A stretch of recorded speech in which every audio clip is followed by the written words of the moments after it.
Sayyidina Abi Bakrin wa Umar wa Utsman wa Ali wa ala baqiyati sahabati wa tabi'in wa man tabi'ahum bi ihsan ila yaumil din. Summa rasul subhanallah pada salam pada lokasi dan pada di hadapan kita semua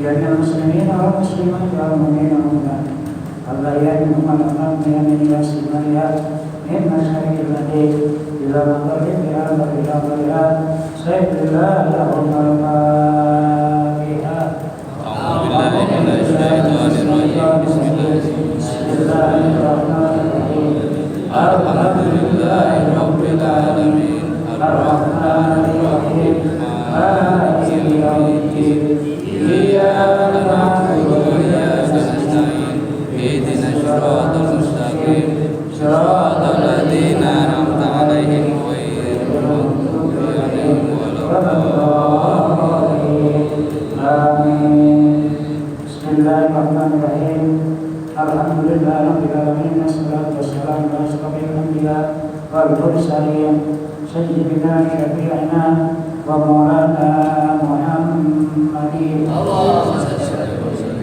وعلى آله وصحبه أجمعين أما بعد فإن أصدق الحديث كتاب الله وخير الهدي هدي سيدنا محمد صلى الله عليه وسلم وشر الأمور محدثاتها وكل محدثة بدعة وكل بدعة ضلالة وكل ضلالة في النار وبإسناد المنتصرين الإمام المفسرين رحمه الله تعالى وعلى نحمده وبقلوبه بالدارين آمين قال وهو أصدق القائلين أعوذ بالله من السميع العليم من الشيطان الرجيم بسم الله الرحمن الرحيم رب اشرح لي صدري ويسر لي أمري واحلل عقدة من لساني يفقهوا قولي صدق الله العظيم ورب يسر من Terima kasih. Alhamdulillah.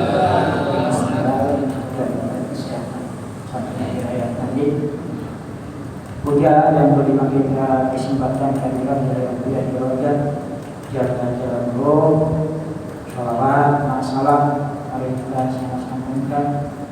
sebarkan kepada baginda Nabi Muhammad SAW, kepada keluarga, sahabat dan para pengikutnya, khususnya kita yang hadir, kaum muslimin dan muslimat semuanya, tidak bosan-bosannya selalu mohon meminta sama Allah Subhanahu wa taala, mudah-mudahan dari mulai malam ini sampai akhir kita mendapatkan pertolongan syafaatun.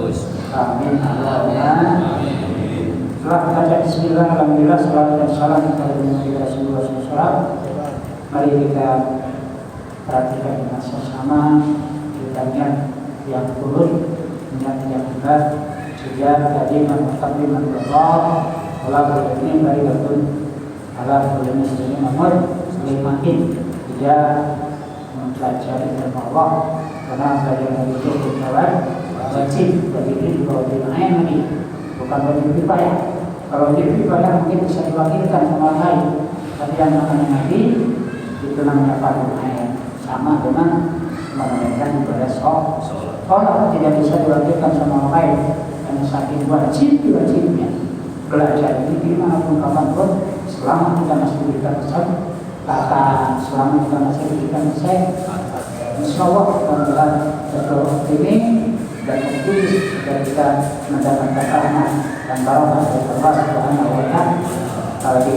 bulan Rajab ini, dan kemudian Allah Subhanahu wa taala dalam sebuah hadis Rasulullah SAW bersabda, barang siapa orang yang apabila menghidupkan di malam Rajab, bulan Sya'ban, bulan Ramadan, maka bukan kata insya Allah lagi diabadikan oleh Allah Subhanahu wa taala oleh malaikat Jibril dan masalah. Ada satu grup yang sedang melekat kuda mengawal hubungan juga Nabi Muhammad SAW. Jadi Rasulullah dipertontonkan, diperlihatkan oleh Allah Subhanahu wa taala saking kagetnya dan saking indahnya dan saking hebatnya mungkin, sehingga beliau bertanya pada malaikat Jibril ada masalah dia Jibril, wahai Jibril, iman ada diperuntukkan bagi siapa? Jadi ada sebuah telaga atau sungai yang mengalir atau dialirkan oleh Allah Subhanahu wa taala di dalam surga, mengalir airnya jernih bagaikan salju, kemudian putih bagaikan sup, manis bagaikan madu, subhanallah wangi bagaikan minyak. Berkali-kali iman ada ya Jibril atau ya Jibril diperuntukkan untuk saat itu. Kata Jibril dijawab, liman shalla alaihi, wahai Muhammad, sesungguhnya Allah mempersiapkan atau memperlihatkan telaga yang mengalir. Yang namanya telaga itu kan luasnya subhanallah, entah berapa ribu meter luas dan panjangnya juga mungkin ribuan kilometer. Itu nanti dipersiapkan bagi hamba-hamba yang menghidupkan di malam Rajab dari mulai tanggal pertama sampai akhir, kemudian sambung lagi dengan bulan Sya'ban, kemudian nyambung lagi dengan bulan Dzulhijjah. Sebagaimana kita selalu berdoa setiap waktu kami sholat, Allahumma barik lana fi Rajab wa Sya'ban wa ballighna Ramadan. Amin Allahumma. Nah, dengan demikian alhamdulillah Bapak, mudah-mudahan kita yang hadir kaum muslimin muslimat nanti bisa merasakan nikmat dan lezatnya air yang dialirkan oleh Allah di telaga Kautsar. Telaga itu apa? Merupakan kali atau bendungan yang sangat besar, air yang dialirkan dari surga subhanallah alhamdulillah. Jadi mudah-mudahan kita termasuk di dalamnya. Insya Allah yang terpenting kita turun dan kita semata-mata hanya melaksanakan perintah daripada Allah Subhanahu wa taala. Baik, hadirin yang dimuliakan Allah Subhanahu wa taala, sholawat masalah Pak, mari kita sambungkan kepada hidup kita baginda Rasulullah SAW. Mari kita melangkah pada pelajaran setelah kita mempelajari tentang sunnah-sunnah di dalam melaksanakan sholat fardu atau di dalam kewajiban sholat fardu. Maka kita akan coba melangkah Di dalam pelajaran kata musonif, Bismillahirrahmanirrahim, babu mufsidati sholati al-mufsidatu in corona. Takbiratul ihram ini bukan corona, in corona. Mohon nanti diseleksi kembali. In corona takbiratul ihram ini para tanaidu sholatu ma'a wa in qara ba'da dhuhri bis sholati al-qara. Subhanallah. Jadi gitu. Wallahu a'lam bimuradi bidzalik ayat. Kata muslimin babu mufsidati sholati fardhon aw naflan aw janazatan aw sajdatan tilawati wa syukri atau sakron al mufsidatu in qara takbiratul ihrami fala tan'aqidus sholati ma'a wa iqtar pada dhuhuri bis sholati al-sholat wallahu a'lam bimuradi. Jadi artinya wallahu a'lam bimuradi bidzalik ayat. Kata musonif ini pelajaran, ini bab, ini pasal, banyak itu artinya. Akan mencoba mempelajari tentang berbagai macam, ya, berbagai macam perbuatan yang bisa merusak pada saat kita melaksanakan sholat, terutama sholat lima waktu. Ini yang harus kita jaga, yang harus kita jaga. Kok bisa? Bisa dengan sebab apa? Mari kita bersama-sama pelajari. Mudah-mudahan kita diberikan pemahaman oleh Allah Subhanahu wa Ta'ala, karena salat ini merupakan salah satu perintah wajib dari Allah Subhanahu wa Ta'ala.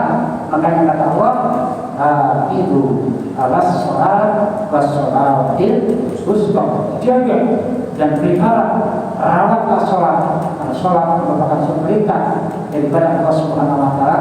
Sholat yang kena-kena, yang manakah sholat yang kena-kena? Jadi afdhalus sholat fi awqatiha, yang paling sempurnanya sholat tepat pada waktu. Begitu duduk langsung, bahkan lebih afdal sebelum zuhur kita sudah berada di masjid, kita saja niat inginkan pahala kita yang mendapat berlipat ganda, insyaallah. Amin. Nah, bagaimana caranya baru sudah sholat di dalamnya pelajaran? Akan mencoba mempelajari tentang berbagai macam yang bisa merusak di dalam tatanan pada saat kita mengerjakan sholat. Nah, al-mufsidatu dan adapun, ini mubtada khabar, dan adapun al-mufsidatu adapun yang dinamakan, ya, yang dinamakan sholat yang bisa rusak dengan sebab apa? Corona, apabila disertai, bukan corona tapi corona. Jadi ada tak di akhirnya, di mana sama dengan apabila corona, apabila sholat itu bisa rusak dengan sebab apa? Corona takbiratul atau takbiratul ihrami. Sholat bisa rusak dengan berbagai macam cara yang biasa kita lakukan apabila sholat itu didalamnya dengan takbiratul ihram. Kok sholat bisa rusak dengan takbiratul ihram? Ini baru langkah. Jadi fala tan'aqidus sholatu ma'a, maka tidak niatkan dengan sebaik mungkin apa itu sholat maha beserta apa? Beserta mufsidah. Wa in qala ba'da dhuhri sholati, dan apabila datang atau tiba sesudah masuk waktu di dalam sholat al-qaraah. Jadi maksudnya ini beberapa perkara yang bisa merusak terhadap apa? Pelaksanaan pada sholat, terutama sholat yang fardu atau yang wajib, dengan sebab apa? Apabila disertai dengan apa? Disertai dengan takbiratul ihram. Artinya kata musonif, pada saat kita takbir hendaknya atau seyogianya kita melakukan usolli pada maghrib umpamanya, usolli pada maghrib, yang saya sholat maghrib 3 rakaat berjamaah fardu karena pada saat kita takbir, bukan itu yang kita dilakukan atau yang kita ucapkan, bukan kalimat itu yang kita katakan, melainkan kata-kata yang lain.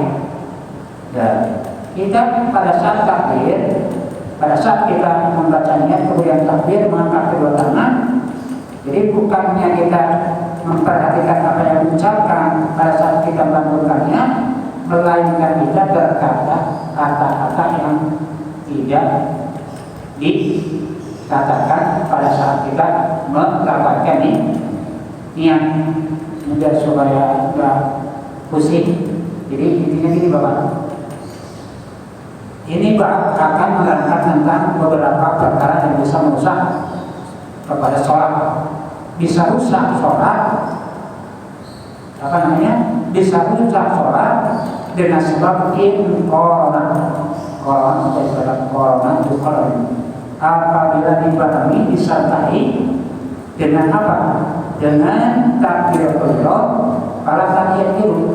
Yang dimaksud niat sholat bisa rusak dengan sebab saja dengan takbiratul ihram apabila pada saat kita sedang melanjutkan atau melafazkannya sholat, bukannya melafazkannya sholat, namun kita berkata-kata atau mengucapkan bacaan selain di dalam sholat. Jadi ada kata-kata yang diucapkan, misalkan kita lagi nawaitu ngomong a, i, u, karena itu nggak boleh di dalam sholat, kan nggak ada bacaan itu, atau dada gitu. Nah itu kan berarti bisa merusak terhadap sholat karena tidak diyakinkan dan tidak diakidahkan atau tidak diitikadkan dengan tujuan sholat maaf beserta itu musidah. Nah kemudian paratan akidu sholat maaf, maka tidak diyakinkan beserta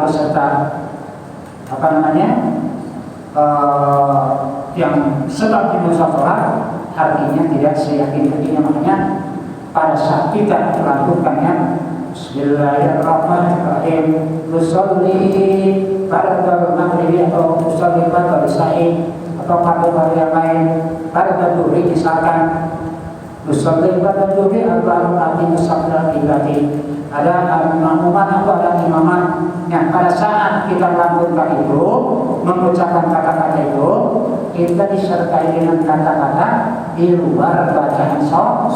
Maka intinya kalau kita melafazkan atau melantunkan bacaan tersebut di luar bacaan sholat, maka sholatnya jadi rusak. Itu Bapak mohon. Makanya sholat itu tidak boleh sembah. Satu, pertama kali pada saat kita mau mendirikan sholat, satu, wajah kita, muka kita harus ditundukkan ke tempat pandangan kita dan pikiran diupayakan semaksimal mungkin, harus benar-benar fokus, harus benar-benar bahasanya kita akan menaikkan ibadah sholat. Sementara pikiran-pikirannya lain, upayakan dan usahakan mudah-mudahan dengan izin Allah. Kalau kita sering bahasa lainnya tuh konsentrasi Pak, konsentrasi banget yang malu begini. Jadi fokus gitu, apa yang sedang kita tunaikan, apa yang sedang kita lakukan, ya, antara lisan dengan hati harus sama-sama. Mudah-mudahanlah hati lisan melafazkan apa yang kita bacanya tersebut, kemudian hati menerjemahkan terjemahan yang kita lakukan. Contoh tadi, niat saya mensingkat sholat maghrib 3 rakaat, kalau jadi imam, kalau jadi makmum. Nah sementara yang bisa merusak tatanan sholat kita di dalam hati maupun lisan kita mengatakan kata-kata yang bukan bacaan sholat. Itu maksudnya, ya, tidak supaya nyambung. Jadi intinya yang namanya sholat itu yang musidah itu, jadi sekali lagi al-musidah itu ada pun beberapa perkara yang bisa merusak tatanan sholat itu pun alasannya corona takbiratul ihram apabila tadi berbarengan berbarengan yang merusaknya itu kepada takbiratul. Jadi apabila kita melantunkan kata-kata yang berbarengan dengan takbiratul sehingga iqamah bisa merusak terhadap bacaan takbiratul kan mestinya gini. Sholli pada maghrib salah salatin sahra lillahi ada imam atau makmum dan kalau nah kemudian walaupun maaf mungkin kan jarang terjadi ya, ini kan antisipasi jaga-jaga ya siap daripada gugur orang kita alias tidak mendapatkan apa-apa. Pantaslah setiap orang yang beribadah kan bernyata bicara dengan ilmu yang manhajlah tetapi bila ilmu Allah berasa orang yang melakukan sesuatu perbuatan baik yang wajib maupun yang sunnah maka akan ditolak subhanallah. Nah dengan demikian jangan sampai apabila kita nanti pada saat kita melaksanakan takbiratul ihram kemudian berbarengan atau bersama-sama dengan kata-kata di luar kata-kata takbiratul ihram, misalkan diseling ya dengan bacaan apa entah di hati secara langsung maupun di lisan. Seyogyanya yang harus kita lakukan, yang harus kita ucapkan hanya semata-mata niat sholat pada saat kita takbiratul ihram. Dan setelah kita takbiratul ihram, kedua tangan kita diangkat, kemudian si hati menerjemahkan apa yang telah kita ucapkan pada saat membaca niat sholat.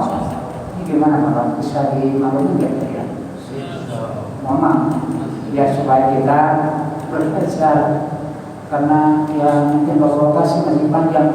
Kalau kayak semacam saya ini, kalau kita tegak belajar sholat yang benar, ya walaupun mungkin sekarang belum bisa termasuk saya, belum bisa sholat yang benar, tapi kita berupaya seoptimal mungkin, semaksimal mungkin, karena sholat itu merupakan salah satu yang agama. Karena kata Nabi kita sholat diterima atau tidak amalan seseorang hamba kembali kepada amalan sholat. Kalau amalan sholat yang diterima insya Allah ta'ala dengan izin Allah, amalan yang lainnya pun pasti akan diterima oleh Allah Subhanahu wa ta'ala menyalawat. Dan makanya di sini kalau mungkin secara cara yang dibaca oleh belajar itu sudah yang rumit ini untuk membawa kesenangan pada saat nanti kita kembali kepada Allah Subhanahu wa ta'ala. Yang pertama-tama ditanya itu sholat. Karena kata Nabi sholat itu iman itu, sholat itu merupakan tiang yang barang siapa orang yang mengerjakan sholat, mendirikan sholat yang baik dan benar menurut kemampuan kita masing-masing dengan upaya dengan usaha kita, maka sama kata bagi Rasul dengan mendirikan agama. Amin Allahumma. Dan sebaliknya barang siapa orang yang istilahnya maaf kayak sholatnya anak kecil, asal-asalan, tidak khusyuk, tidak tawadu, subhanallah lagi sholat, tidak rendah diri di dalam sholat. Sebelum kita melakukannya, kita baca Bismillahi tawakkaltu ala Allahi la haula wala quwwata illa billahil aliyyil. Nah, makanya mari kita bersama-sama ya ada syaratnya kita mempelajari sholat. Ya kalau sudah kita serahkan semuanya kepada Allah Subhanahu wa ta'ala. Nah, jadi apabila berbarengan yang merusaknya itu pada kalimat yang disampaikan dengan takbiratul ihram, maka dengan sebab demikian para tabi'in sholat jamaah tidak jadi dan tidak sah sholatnya apabila disertai dengan yang merusak tidak bisa merusak terhadap ucapan daripada takbiratul ihram itu. Wa apabila ya baru-baru itu yang disebut mufsidat sesudah masuk di waktu sholat, maksudnya pada saat kita mengerjakan sholat hati-hati jangan ada ucapan atau kata-kata selain daripada memandangkan takbiratul ihram apa yang akan kita kerjakan itu. Nah bagaimana hukumnya? Maka kata muslimin subhanallah batal sholat kita. Alhamdulillah ini Nah sekarang yang jadi pertanyaan itu tadi kuncinya. Sekarang pertanyaan filosofi, wahia dan adapun yang dinamakan mufsidah. Domin perkara wahia dominnya kepada mufsidah. Kathiratun minha, amat sangat banyak peminat di antara yang bisa merusak terhadap tata sholat. Ulangi, wahia dan adapun dia itu mufsidah atau perkara perbuatan kata-kata yang bisa merusak terhadap sholat, kasirotun amat sangat banyak. Bapak-bapak perhatikan pada sholat. Kita bukan berarti memperhatikan orang lain, tapi kita memperhatikan diri kita sendiri. Karena kita makhluk al-insan al-watohan Vanisa, wajah, ya Bapak. Jangan sampai patah semangat. Dan justru ini untuk membawa semangat kita pada kita melaksanakan sholat. Di antaranya apa? Kata misalnya paminhan, maka ada sebagian daripada kathiro atau kata-kata yang banyak atau yang bisa merusak terhadap sholat. Al-kalamul hamdu apabila kita sedang sholat ngobrol atau pergi, jangankan 2 atau 3 huruf, 1 huruf itu tidak boleh. Misalkan Allahu Akbar, misalkan atau A atau U, kan berarti 1 huruf, apalagi lebih dari 1 huruf. Nah apabila kita sedang sholat misalkan, ya namanya kita manusia lah, tetap suka salah dan suka lupa. Ya kalau lupa mungkin insya Allah akan dimaafin sama Allah. Tapi kalau kadang-kadang anak-anak kalimat ini I, A, E, misalkan, walaupun itu tidak akan pernah terjadi. Nah jadi paminta, maka ada pun sebagian daripada mufsidah itu al-kalamul hamdu, yaitu apabila berbicara berkata-kata dengan sengaja. Kalau lupa kan insya Allah enggak. Namanya lupa kan insya Allah bisa. Al-kalamul hamdu, berkata-kata berbicara dengan sengaja, walau bolehlah sekalipun kata-kata hanya sedikit.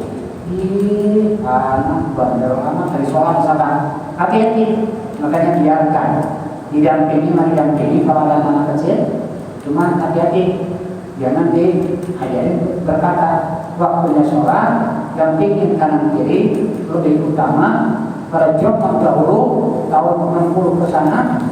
Kalau kita sholat suka dibawa sama bapak kita, ya, sama adik kita di belah kanan, terus adik kita sebelah kiri juga. Jadi sebelum itu dikasih tahu, nah nanti kalau kalian kecil jangan bercanda, ya, jangan lari-lari ke sana kemari, ikutin bapak tadi sholat dan juga lihat orang yang dekat. Nanti itu alhamdulillah karena dipelajari itu tiap hari, dia bagus sangat menurut. Ya kan sekarang kan subhanallah. Sudah dijagai, ya kalau ngomong di sini, nah ini tidak biarkan aja. Mereka tuh di suatu saat nanti bisa diambil sama orang tuanya. Nah, jadi yang bisa merusak sholat pada saat kita melakukan takbiratul ihram, yaitu apabila kita berkata-kata dengan sengaja, walaupun si kata-kata itu hanya sedikit, 1. Kemudian kata misalnya wa'afidul kathir, kita mengerjakan sesuatu yang banyak, enggak bisa meloncat-loncat, atau kadang-kadang maaf saya pernah tadi sholat karena gatal, kadang sholat lagi anak-anak lagi mendengar imam kami baca sholat, tapi kadang-kadang kita sebagai hamba yang memasankan lemah nanti ada kemampuan kadang-kadang gatal. Yang namanya gatal di kalau salah, ada di kalau juga salah. Akhirnya kan mulai mengangkat kita. Gini-gini, maaf. Ini kan berarti mengerjakan sesuatu. Sedikit apalagi bahasa. Hati-hati. Jadi tidak boleh menggerakkan satu anggota badan sholat di dalam sholat. Ya, tidak boleh menggerakkan anggota badan lebih daripada 1 kali. Nah, bagaimana kalau agak kuat, jatuh. Nah, misalkan ada kata ulama yang mengatakan ikut al-fiqih. Kalau seandainya kita semut atau mungkin rasa gatal, karena kalau dibiarkan kan, masya Allah, yang namanya udah pernah sakit gatal atau digigit semut kan gitu. Ya kan nggak digaruk sakit, digaruk juga batal. Nah caranya bagaimana supaya tidak batal? Silahkan melakukan. Jadi kalau misalnya kita lagi begini, kemudian ada sesuatu terjadi di dalam badan kita, misalkan sebelah ini yang bisa yang bisa disampaikan oleh tangan. Jadi kalau seandainya posisi kita tangan sedang begini, kemudian ada satu anggota badan yang digigit semut atau digigit nyamuk misalkan, ya walaupun tidak akan pernah terjadi. Ini kalau seandainya suatu saat terjadi. Nah jadi cara merubahnya gini, jadi bukan merubah, gerakan satu buka. Kita lagi pada posisi ini. Kalau seandainya ini sebelah sini, yang sekiranya bisa dijangkau oleh tangan, buka satu, diamkan, jangan digerakkan. Jadi buka satu, taruh, jangan sampai bergerak. Jadi artinya kan bergerak satu kali, hukumnya batal. Kalau gini, berapa kali kira-kira? Kita boleh dibuka, terus dibuka. Tapi kalau gini, dibuka, diamkan sejenak, jangan digerakkan terlebih dulu. Itu insya Allah Bapak untuk menolong rasa sakit kita. Itu menurut para ulama, insya Allah tidak batal.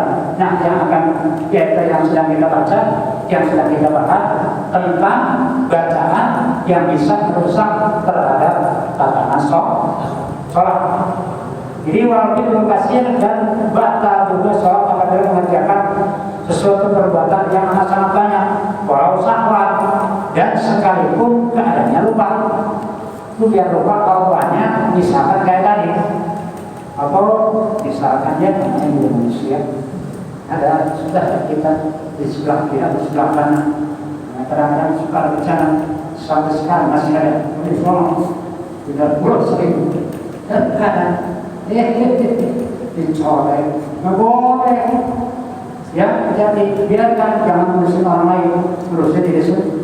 Jadi kalau seandainya terjadi, Bapak maaf sekali lagi ya, mudah-mudahan bisa kalau seandainya bulan banget sudah nggak kuat sama sekali, ya udah Bapak kalau sedang posisi begini atau dalam posisi begini sekalipun, kalau seandainya ada satu anggota badan yang gatal atau sakit, kalau sekiranya bisa jatuh silakan. Tapi caranya gerakan satu persatu, tidak boleh lebih dari satu kali.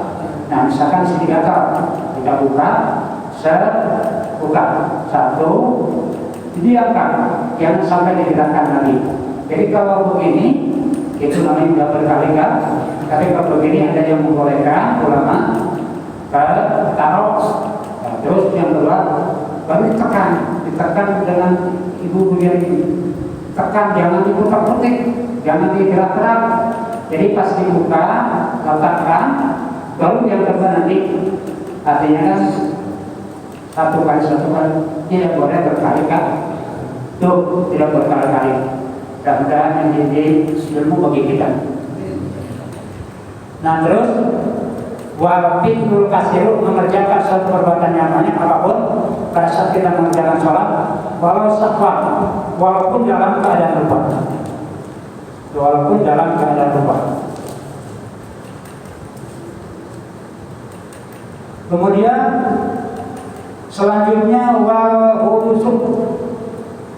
Nah, yang bisa merusak terhadap sholat pada saat kita sholat datang ada wal hudusul akbari akbaruma, wal hudusul akbaru habis akbar, dan juga rusak sholat seseorang apabila sedang sholat itu kedatangan hadas yang besar atau hadas yang kecil. Hadas yang besar kira-kira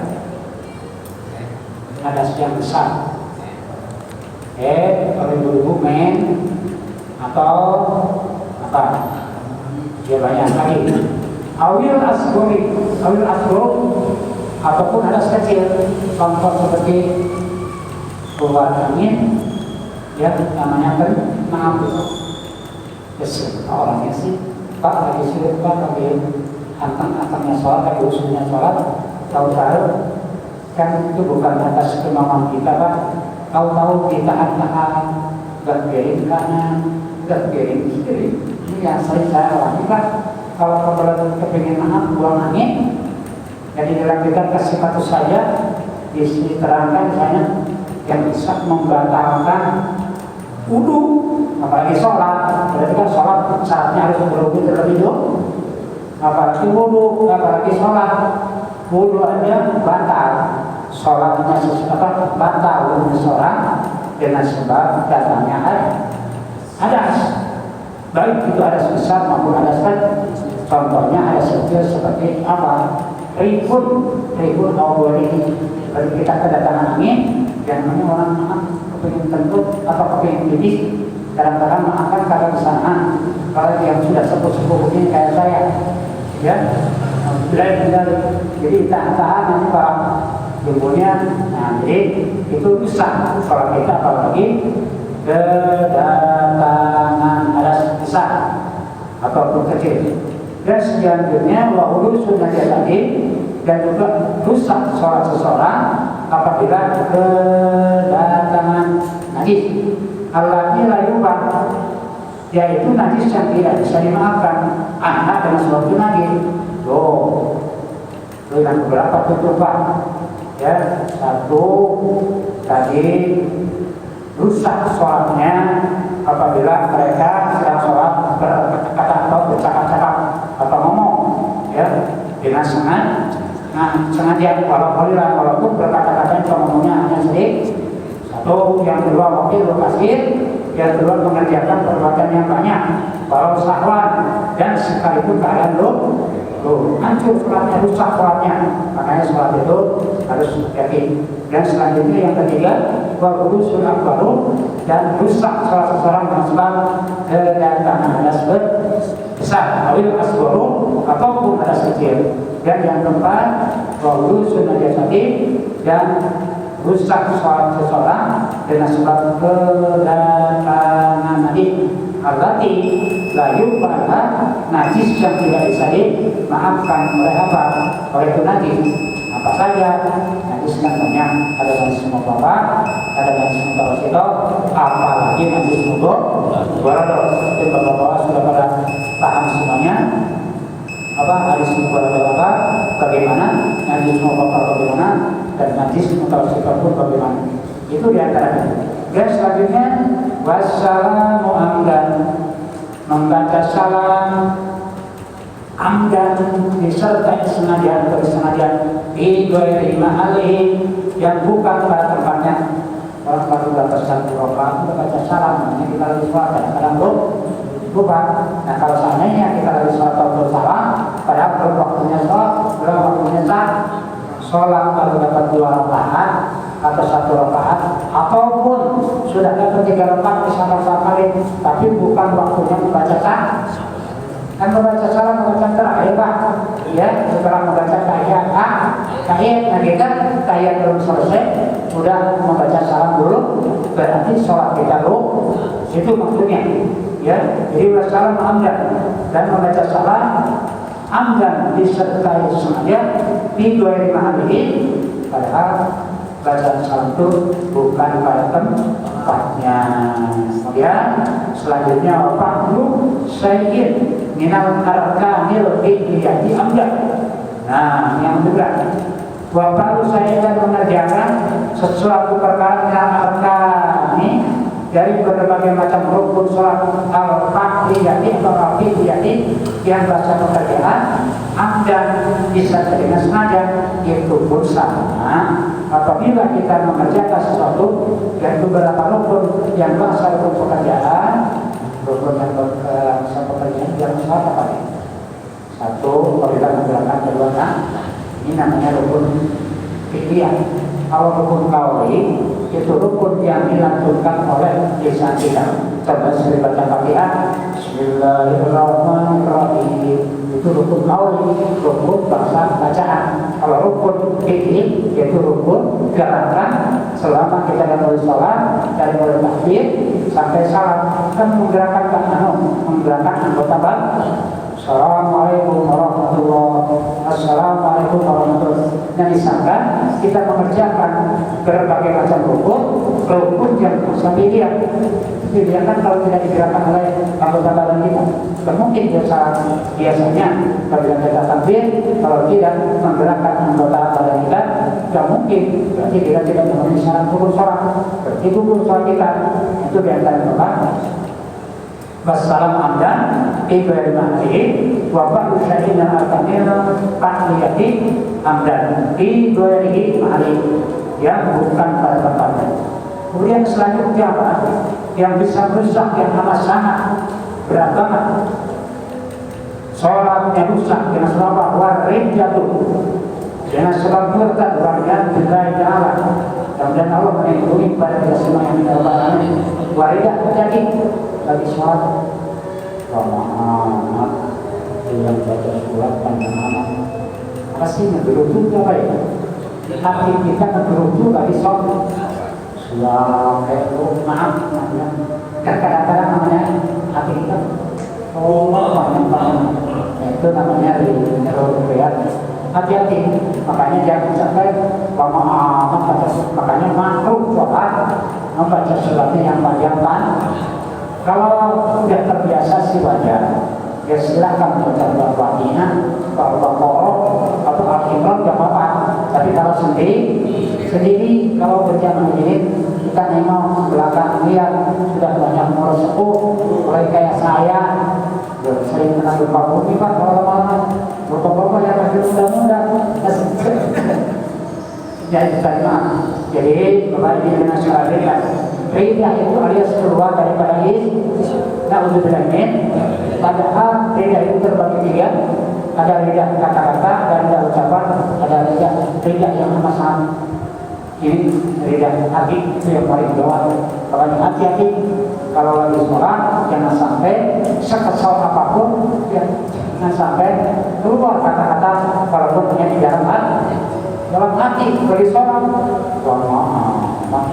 Pejajaran, pejongkongan, pejajaran seperti semua daerah. Kan ada kan pejajaran, pejongkongan, pejajaran ada ya. Jadi pada jangan ucapin yang lain-lain, kasihan. Kita katakan tadi dalam keadaan shock. Jadi alhamdulillah buat tidak termasuk rusak sholat kita apabila kita ingkar, apabila kita keluar dari Islam alhamdulillah. Hadirin yang dimuliakan Allah Subhanahu, masih banyak lagi sebetulnya insya Allah besok kita lanjutkan sehubungan dengan waktu sholat isya sudah tiba. Jadi kita simpulkan bahwa pada kesempatan malam yang berbahagia ini kita mempelajari tentang beberapa perkara yang bisa merusak pada saat kita melaksanakan ibadah sholat. Jadi apabila kita sedang tampil beliau, maka jangan sekali-kali disertai atau dibarengi dengan perbuatan atau kata-kata di luar sholat. Jadi tadi yang bisa merusak terhadap pelaksanaan sholat, di antaranya satu berkata-kata baik disengaja atau kalian sekalipun sedikit yang pertama, yang kedua kopi lokasi yang sudah mengerjakan suatu pekerjaan yang banyak menggerak-gerakkan anggota pada saat sholat walau sakwa walaupun dalam keadaan lupa. 1, 2, kemudian 3 lalu sholat sunnah. Jadi dengan sebab rusaknya sholat seseorang kedatangan hadis yang besar habis asgharu ya walaupun sedikit awil asgharu atau sedikit qaulul sunnah jadi rusak sholat seseorang dengan sebab kedatangan hadis allati la yubaha yang tidak bisa dimaafkan pun lagi ya dengan datang hadis mau apa hadis mau tahu apa hadis semua. Dan selanjutnya wassalam anda kita lagi sholat kita memberikan salam padahal belum waktunya memberi salam ibadah hari bapak Usaid dan juga di antara yang bisa merusak sholat mengerjakan sesuatu minat harakani dari berbagai macam rukun yang berasa pekerjaan anda disertai saja ibadah mahali yang bukan pada tempatnya ya, sambil berhijab dan juga ingkar atau murtad, namun itu juga menarik sampai ada kata-kata berhijab tidak halal. Jadi berhijab dan ingkar atau murtad yang ingkarnya keluar daripada Islam. Mudah-mudahan Allah memberi kehidupan kepada semuanya yang baik. Itu saja, jangan sampai kita sampaikan. Mohon maaf, tidak ada niatnya saya dan kita cuma hanya menghafal saja. Mudah-mudahan sholat kita bisa bertambah baik agar apabila kita kembali kepada waktu sholat kita menjadikan satu amalan yang sangat utama. Al-Fatihah.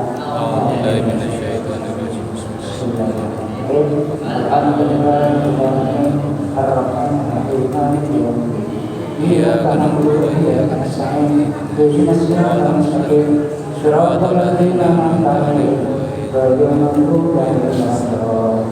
Allahumma nawwir qulubana bi nuri hidayatika kama nawwarta al-ardha bi nuri syamsika wa barakna bi rahmatika ya arhamar rahimin. Asyhadu an la ilaha illa anta astaghfiruka wa atubu ilaik. Subhanallah walhamdulillah wa la ilaha illallah wallahu akbar wa la hawla wa la quwwata illa billah. Rabbana atina fid dunya hasanah wa fil akhirati hasanah wa qina adzabannar. Walhamdulillahi rabbil alamin. Terima kasih atas segala perhatian, mohon maaf segala kekurangan kelemahan. Wallahu a'lam. Wassalamualaikum warahmatullahi wabarakatuh. Waalaikumsalam.